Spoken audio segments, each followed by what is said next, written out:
Tai Lung will return. Kung Fu Panda is a masterpiece in storytelling, and within that, Tai Lung is probably one of the best villains that DreamWorks has ever created, which honestly is a phenomenal accomplishment considering the competition he is up against. You dare challenge Megamind! But the question is, was he actually a villain or simply a victim of manipulation and a puppet of a regime that adopted, created, and then abandoned him?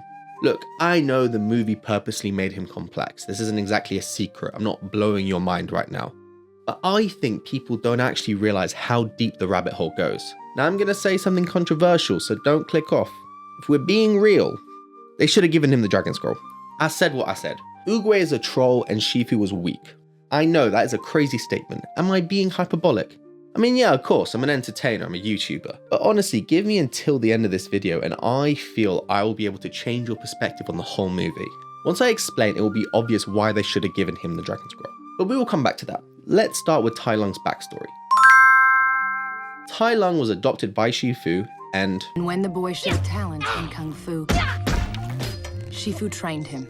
Trained by Shifu, he was promised he would become the Dragon Warrior. Once denied, he rebelled against his masters to try and take the scroll by force, before being defeated and locked into a personal prison just for him for 20 years. I rotted in jail for 20 years because of your weakness. The events of the movie starts with him then escaping prison, defeating the Furious Five and his old master before losing to the one true Dragon Warrior. He's then sent to the Shadow Realm like he just lost a duel with Yugi. There is just so much to cover here. Okay, so I want you to think of it from his perspective.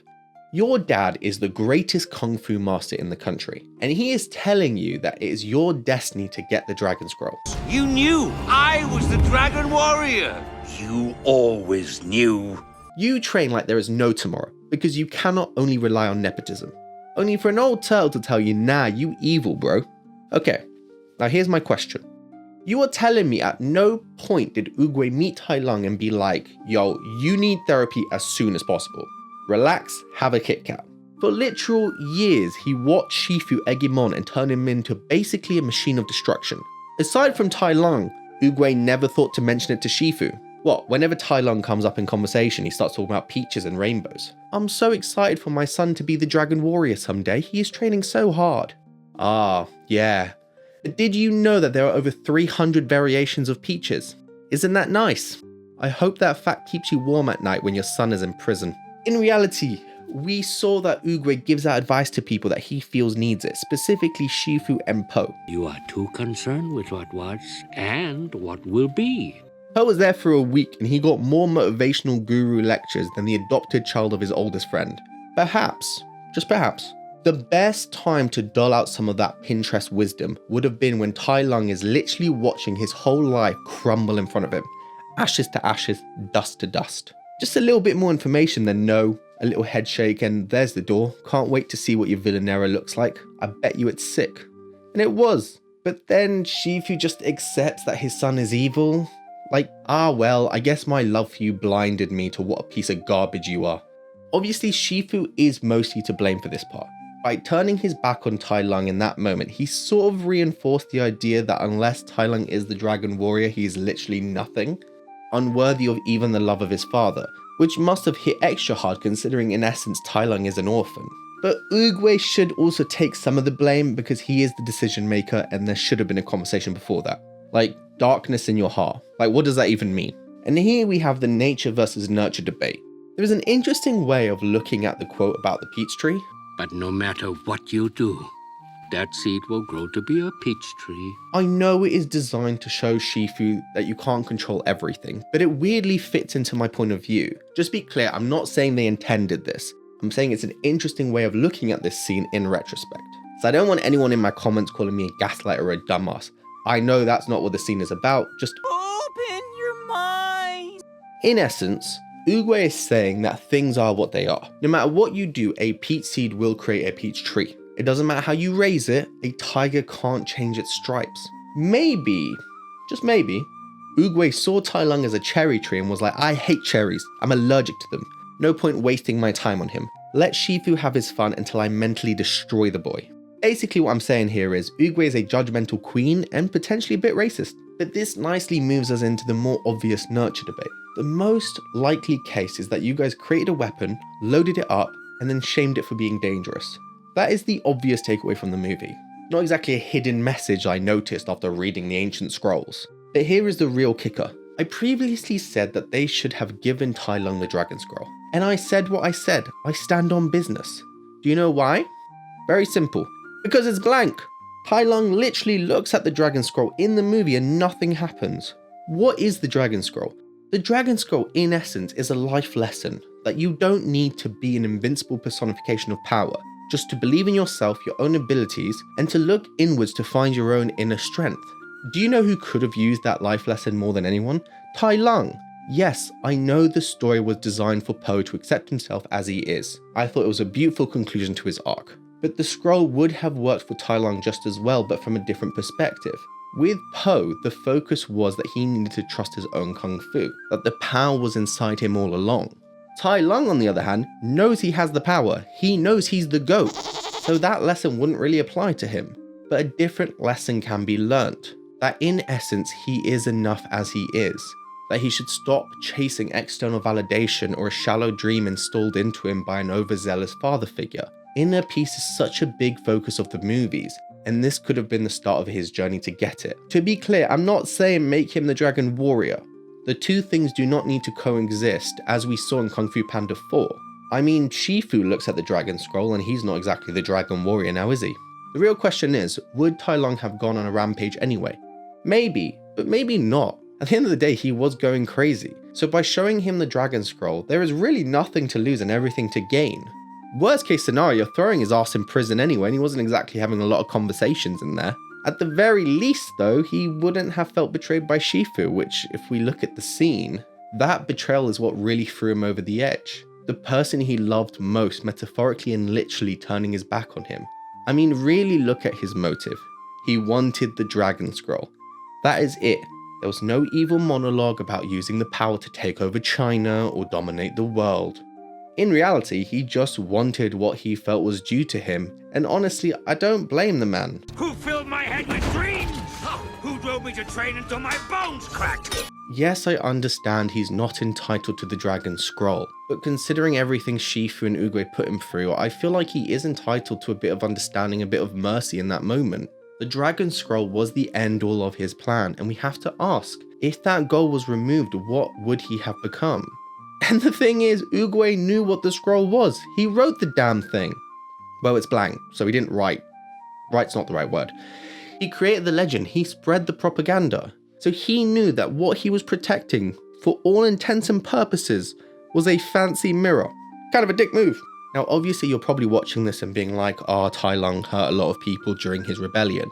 But the thing is, it's not actually super clear what he did during his rebellion. The exact quote was, Outraged, Tai Lung laid waste to the valley. And the online fandom page says, I don't know, I just feel like I doubt that his rebellion included a killing spree. It felt more like a teenager throwing a tantrum, but he has sick kung fu moves. I don't know, call me naive or say it's a kid's movie, but also Kung Fu Panda's never been exactly shy about implying death. I mean, let's just compare the difference in the way they do Shen's backstory with the pandas, which is so dark and it's so abundantly clear what is happening. Tai Lung's one is more wibbly wobbly. Hell, they aren't even shy about showing death. Tai Lung got blown up by spiritual juju. You didn't see a body, but they're definitely throwing a funeral. And it's kind of sad for Shifu to be like, peace now. Bro, he was your son. At least a little sympathy, a little retrospective of the good moments. A montage, we will remember you. I don't know. I might be being too optimistic, so I do want to make it clear this is just a headcanon. But the reason why I kind of think he didn't kill anyone during his rebellion is because he basically doesn't kill anyone in the movie. He spared the goose, he spared the Furious Five, and hell, he wasn't even really trying to kill Po. He was still just trying to get the Dragon Scroll. He's just a robot with one input code. Get scroll, get scroll, get scroll. I mean, his whole new power is about disabling his opponent in a non-lethal way. Speaking of which, can we acknowledge that it is absolutely insane that he's developed an ability that is similar to the one that Oogway used to defeat him, while chained down and unable to move. He just did visualization training, was like, bet, let me replicate this chi-based ability with no access to chi. Just raw dogging it. Now I know what Shifu said. You could come back here and strike fear into our hearts, but it won't work. Honestly, that's his theory, and we know he doesn't expect a lot from Tai Lung, so I'm not trusting that as far as I can throw it. I will say the one exception is the prison guard rhinos. I know that's what you were thinking just now. I'm not sure if they're gone or they just tanked the dynamite, but either way there is a huge difference between killing enemy combatants and killing civilians in the nearby village. Also completely irrelevant, but that prison fight scene had no right to be as good as it was. I wonder if DreamWorks knew they were cooking the finest gourmet meal when they made it. Whoever worked on that deserves a pay rise and a Christmas bonus. Took Michael a whole season to escape prison, and Tai Lung did it in a minute and did it with finesse. Also, does no one else find it thematic that the thing holding Tai Lung down is a turtle shell? He is literally being weighed down by his past, unable to move forward. Kind of a dick move from Oogway if I'm being honest, but a fantastic Easter egg by the creators. If that was their intention, I think it was. Tai Lung spent 20 years in prison, unable to move in the dark. It is a small miracle he did not lose his mind. And if I'm right, and he didn't kill anyone, then the punishment does not fit the crime in the slightest. I feel like community service would be called for, not 20 years in solitary confinement. What in the Geneva Convention is that? And then, he finally escapes, he gets what he's always wanted, a little peek at the Dragon Scroll, and he learns that his life's mission was a lie made by an old turtle. And then, before he can even begin to emotionally process this loss, this betrayal, he gets killed. Honestly, if you put it like that, his life story is actually kind of sad. While violent, he truly does feel like a victim to me. And the thing is, we actually know he is capable of change. In Kung Fu Panda 4, we see that despite initially losing respect for Po, due to him having given away the staff, Po is able to regain said respect, showing respect to his enemy and acknowledging Po as the Dragon Warrior, which in essence is the highest praise that Tai Lung can bestow, shows that even in death he has class. See you on the other side, Dragon Warrior. Say whatever you want, but Tai Lung is a better man than me. I'd be petty as hell to the person that killed me. Ain't no way I'm bowing down. I'm hiding behind the barrel trying not to go back. But it also shows that Tai Lung actually does have respect for the title, the staff, and everything it entails. But going back to the first movie, we know that Oogway has some sort of foresight abilities. I have had a vision. The thing is, it's never made clear how much he can actually see. For example, this part, One often meets his destiny on the road he takes to avoid it. seems to imply that he knew the goose would be the one that would release Tai Lung. But here, I don't know. it says that he doesn't know who the Dragon Warrior will be. So it's a little unclear. I guess the question is, how much of the movie's plot was Oogway's plan? Worst case scenario, he set Tai Lung up as a sacrifice to create Po's legend, letting Shifu build him up only to tear him down. Best case scenario, he let out a violent criminal and wished them all the best as he inner peaced out. Literally sounds like a you problem now. Goodbye. Would be a real dick move to die right now. Either way, he doesn't look great. Overall, this means that at the very least, Tai Lung was a victim of Shifu's bad parenting and Oogway's ignorance. At the very worst, he was a pawn that Oogway sacrificed to be able to create his final story. Now, I don't want you leaving this video thinking I hate Kung Fu Panda. I understand I get a bit riled up. The thing is, I think it's amazing. I don't want to change it. I'm just poking a little fun at the small details. I am genuinely dumbfounded how the hell they managed to create a character as complex as Tai Lung in realistically only like 4 or 5 scenes. Any movie that can make you think this deeply after all these years, holy crap, this movie's 17 years old. And within moments, it was as if 100 years had passed. Sorry, I just realized I'm older than Oogway. Existential crisis over.